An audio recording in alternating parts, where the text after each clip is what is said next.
आमतौर पर यह सवाल उठता है कि आखिर न्यूक्लियर बॉम्ब कितना खतरनाक होता है और अभी तक का सबसे पावरफुल बॉम्ब किसके पास है। अगर हम सबसे पहले न्यूक्लियर बॉम्ब की बात करें जो कि हिरोशिमा पे गिरा दिया गया था, तो उसकी पावर थी 15 किलो टन। सिर्फ 10 सेकंड में बॉम्ब की रेडिएशन पूरे शहर में फैल गई। जमीन का टेम्परेचर 4000 डिग्री तक पहुंच गया।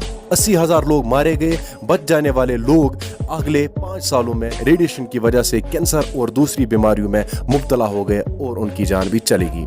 आज इस न्यूक्लियर बॉम्ब को लो यील्ड कहा जाता है क्योंकि अब इससे कई गुना ज्यादा पावरफुल न्यूक्लियर बॉम्ब्स बन चुके हैं। जैसे 2017 में नॉर्थ कोरिया ने एक न्यूक्लियर बॉम्ब टेस्ट किया जिसकी यील्ड थी 250 किलो टन, मतलब हिरोशिमा पे गिराए गए बॉम्ब से अराउंड 15 टाइम्स ज्यादा पावरफुल। इस बॉम्ब की शिद्दत इतनी ज्यादा थी कि आसपास के रीजन्स में 6.3 मैग्नीट्यूड का अर्थक्वेक आ गया और इससे करीबन 30 लोगों की जान भी चली। लेकिन ये तो कुछ भी नहीं। अगले नंबर पर आता है अमेरिकन B-83 न्यूक्लियर बॉम्ब। इस बॉम्ब की यील्ड है 1.2 मेगा टन्स, मतलब इसकी पावर इतनी है कि इसके 8 किलोमीटर के रेडियस में हर चीज विद इन सेकंड लिटरली पिघल जाए। नेक्स्ट पे आता है castle bro, most powerful nuclear weapon ever tested by. 1954 में अमेरिका ने पैसिफिक ओशन में एक न्यूक्लियर बॉम्ब टेस्ट किया जिसकी पावर थी 15 मेगा टन्स। ये बॉम्ब हिरोशिमा पे गिराए गए बॉम्ब से 1000 ज्यादा गुना पावरफुल थी। इस एक्सपेरिमेंट को the greatest radiological disaster in American history कहा जाता है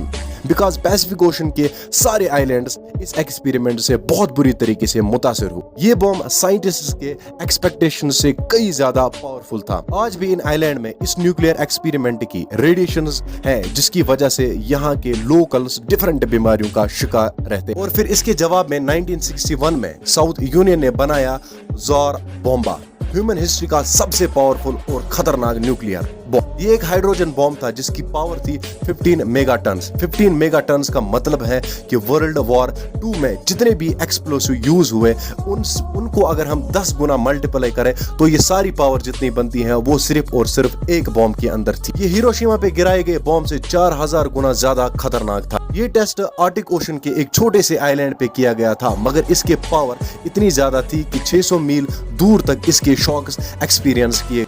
इस बॉम्ब के फटने से 64 किलोमीटर ऊंचा मशरूम क्लाउड बन गया। 100 किलोमीटर के रेडियस में हर चीज बिल्कुल फ्लैट हो गई।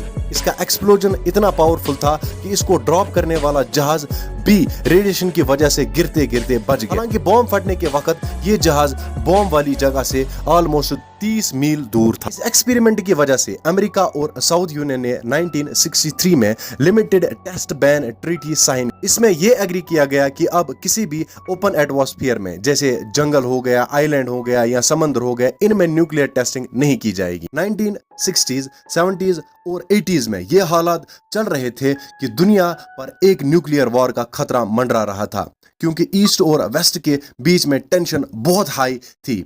ऐसे में सितंबर 1983 में साउथ यूनियन ने कोरिया का एक पैसेंजर प्लेन गिरा दिया जिसमें करीबन 270 पैसेंजर्स मारे गए, जिसमें 40 पैसेंजर्स अमेरिका के थे। साउथ यूनियन ने इसे एक एक्सीडेंट डिक्लेयर किया क्योंकि ये जहाज साउथ यूनियन के सबसे सेंसिटिव एरिया से गुजर रहा था जहां पे साउथ यूनियन का न्यूक्लियर सबमरीन बेस थी और इसी वजह से उनके मिसाइल सिस्टम ने जहाज पर मिसाइल दाग दिया। अमेरिका इस एक्सीडेंट पे शदीद गुस्से में। टॉपिक के ऊपर वापस आते हैं तो मैं आपको बताता चलूं कि अभी तक का सबसे खतरनाक जो बॉम्ब जो है अभी तक टेस्ट किया गया है वो था ज़ार बॉम्बा, जो कि साउथ यूनियन ने जो है टेस्ट किया था। आई होप कि आप लोगों को ये वीडियो अच्छी लगी और इन्फॉर्मेटिव लगी। अगर अच्छी लगी तो वीडियो को लाइक शेयर जरूर कर देना। पेज पे पहली बार आए हो तो पेज को जो है फॉलो करके जरूर से जाना।